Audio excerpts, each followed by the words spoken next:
اعوذ باللہ من الشیطان الرجیم بسم اللہ الرحمن الرحیم۔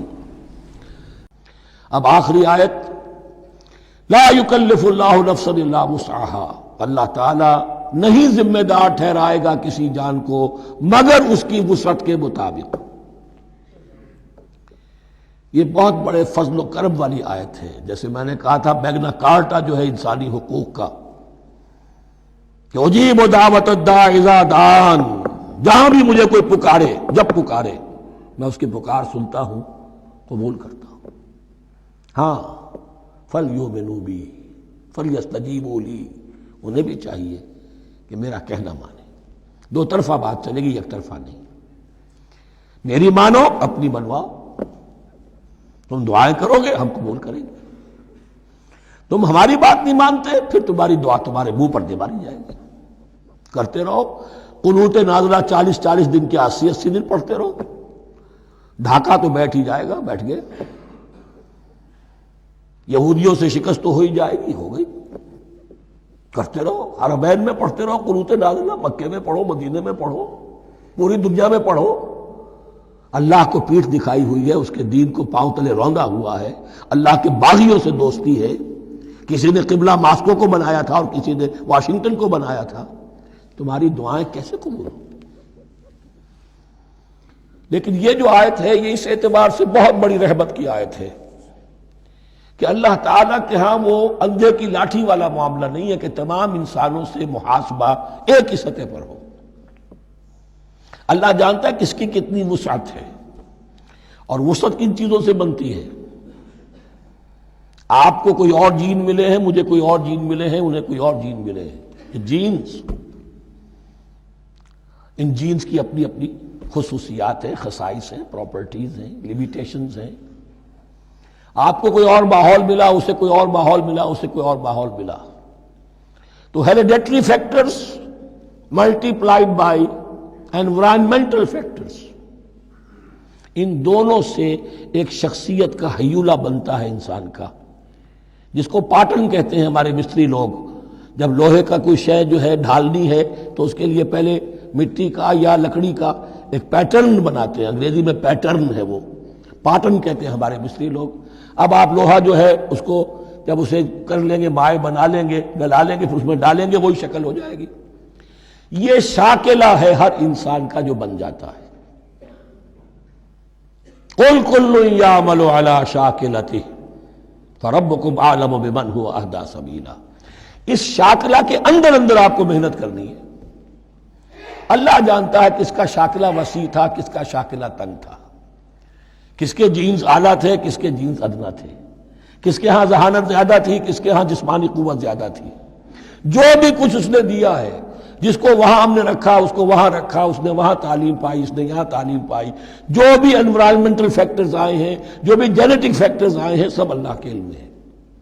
ان سب کو ملحوظ رکھ کے اللہ حساب لے گا۔ جو شاکلہ ہم نے تمہیں دیا تھا اس میں تم نے کیا کیا؟ ایک شخص کے اندر فرض کیجئے استعداد ہی ہے 20 درجے کی استعداد ہے، اس نے فرض کیجئے 18 درجے کام کر دیا، کامیاب ہو گیا۔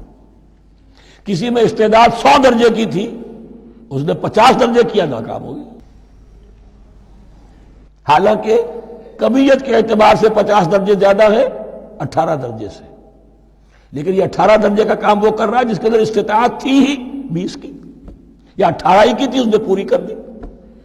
اور 50 درجے والا وہ جس کو اللہ نے دے رکھی تھی 1000 کی استطاعت، اس کا وہ 50 بیکار ہو گیا۔ تو اللہ تعالیٰ کا محاسبہ جو ہے انڈیویجول ہے، اسی لیے فرمایا گیا کلہم آتی ہے یوم القیامت فردا، ان میں سب لوگ اس دن قیامت کے دن سب آئیں گے اکیلے اکیلے، تنہا تنہا۔ ہر ایک کا حساب ہوگا وہاں، اور ہر ایک کا حساب ہوگا لا یکلف اللہ نفسا الا وسعها۔ اللہ ذمہ دار نہیں ٹھہرائے گا کسی بھی جان کو مگر اس کی وسعت کے مطابق۔ البتہ اس کا اب ایک ریورس ہے۔ ہوتا کیا ہے، ہم سمجھتے ہیں دنیا میں تو بھاگ دوڑ کر رہے ہیں، اور دین اجی ہمارے اندر تو استطاعت، دین کے کام کی صلاحیت ہی نہیں ہے۔ دنیا میں دیکھیں بڑے کامیاب تیزی کے ساتھ دوڑ رہے ہیں، کامیاب پر کامیاب۔ یہ دین ہمارے اندر تو استطاعت نہیں ہے، استعداد ہی نہیں ہے، کیا کریں؟ یہ دھوکہ ہے، سیلف ڈسیپشن ہے۔ استعداد اور استطاعت کے بغیر اور صلاحیت اور ذہانت کے بغیر دنیا میں بھی آپ کما نہیں سکتے، محنت نہیں کر سکتے، کوئی نتائج حاصل نہیں کر سکتے۔ یہ دھوکہ اپنے آپ کو نہ دیجیے۔ یہ ہے جو کچھ کر سکتے ہو کیجیے، کھودیے اپنی شخصیت کو، کھود کر جو نکال سکتے ہو نکال دیجیے۔ ہاں آپ نکال سکیں گے اتنا ہی جتنا آپ کے اندر ودیت ہے، زیادہ کہاں سے لے آئیں گے؟ اور اللہ نے کس میں کیا ودیت کیا ہے وہ جانتا ہے۔ اس کا حساب لینا جو ہے، محاسبہ، وہ اس پر ہے کہ جو اس نے تمہیں دیا ہے۔ اور یہ مضمون قرآن مجید میں 5 مرتبہ آیا ہے بہت اہمیت کے ساتھ۔ لا یکلف اللہ نفسا الا وسعها لها ما کسبت وعلیہا ما اکتسبت۔ اسی جان کے لیے ہے جو اس نے کمایا، اور اس کے اوپر وبال بنے گا جو اس نے برائی کمائی۔ لیکن لام اور علا، لہا ما کسبت، جو بھی اس نے نیکی کمائی اس کے حق میں ہے، اس کے لیے ہے، اس کا اجر ملے گا، ثواب ملے گا، اور جو بدی کمائی وہ اس پر وبال بنے گا، اسی کے لیے اس کو سزا ملے گی، اسی کے حوالے سے۔ اب وہ آخری دعا آ گئی، جامع ترین اور عظیم ترین دعا ہے قرآن مجید کی۔ ربنا لا تؤاخذنا ان نسینا او اخطانا۔ اہل ایمان کے راستے پر، عمل صالح کے راستے پر مقدور بھر، امکان بھر اپنی شخصیت کے کونوں کھدروں میں سے بھی نکال کر، اپنی ریزیڈول انرجیز کو بھی نکال کر اللہ کی راہ میں لگا دیں۔ لیکن اس کے بعد بھی کوئی غرہ نہ ہو، کوئی غرور نہ ہو، کوئی اپنی محنت پر، اپنی نیکی پر، اپنی کمائی پر، اپنے کارناموں پر کہیں انسان دھوکہ نہ کھا جائے۔ کیفیت کیا رہنی چاہیے؟ وہ یہ ہے تواضع، عجز، انکساری۔ ربنا لا تؤاخذنا ان نسینا او اخطانا۔ اے رب ہم سے مواخذہ نہ کیجو اگر ہم بھول جائیں یا ہم سے خطا ہو جائے۔ نسیان بھی ہے، الانسان مرکب من الخطاء والنسیان۔ انسان کے اندر یہ دونوں چیزیں، خطا اور نسیان، یہ تو گنی ہوئی ہیں۔ خطا یہ ہے کہ آپ نے اپنی امکانی حد تک تو نشانہ ٹھیک لگایا تھا، نشانہ خطا ہو گیا، ٹھیک ہے، کوئی بات نہیں، آپ کی نیت صحیح تھی۔ ایک اجتہاد کرنے والا اجتہاد کر رہا ہے، امکانی حد تک اس نے کوشش کی ہے کہ صحیح رائے تک پہنچے، لیکن خطا ہو گئی، اللہ معاف کرے گا۔ اس نے اپنی امکانی کوشش کی تھی، لہذا اسے ثواب ملے گا۔ مجتہد مخطی بھی ہو تو ثواب ملے گا، مجتہد مصیب ہے، صحیح رائے پر پہنچ گیا ہے تو دوہرا ثواب ملے گا، لیکن مجتہد مخطی ہے تب بھی ثواب ملے گا۔ تو بھول چوک پر، یہ بھول چوک، خطا جو ہے چوک صحیح ہے بالکل لفظ اس کے لیے، چوک جانا، نشانہ چوک گیا۔ تو اے پروردگار جو بھی ہم سے سرزد ہو جائے، غلطی ہو جائے، بھول کی وجہ سے یا خطا کی وجہ سے، اس پر مواخذہ نہ کیجو۔ ربنا ولا تحمل علینا اصرا کما حملتہ علی الذین من قبلنا۔ اور اے رب ہمارے، ہم پر وہ بوجھ نہ ڈالیو جس سے ہم لے کر چل نہ سکیں۔ دیکھیے ایک حمل ہوتا ہے جس سے حمال کا لفظ بنا ہے، جس کو لے کر انسان چلتا ہے۔ حمال اس بوری کو یا بوجھ کو اٹھا کر چل رہا ہے۔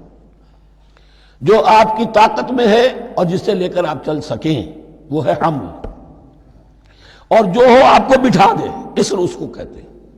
یہ لفظ سورہ اعراف میں پھر آئے گا، یضع عنہم اسرہم والاغلال التی کانت علیہم۔ حضور کی شان یہ بھی تھی کہ انہوں نے لوگوں کے بوجھ جو ان کی طاقت سے بڑھ کر تھے ان کے کندھوں سے اتار دیے۔ ربنا ولا تحمل علینا اصرا کما حملتہ علی الذین من قبلنا۔ اے اللہ تو نے بڑے بڑے بھاری بوجھ ہم سے پہلے لوگوں پر ڈالے۔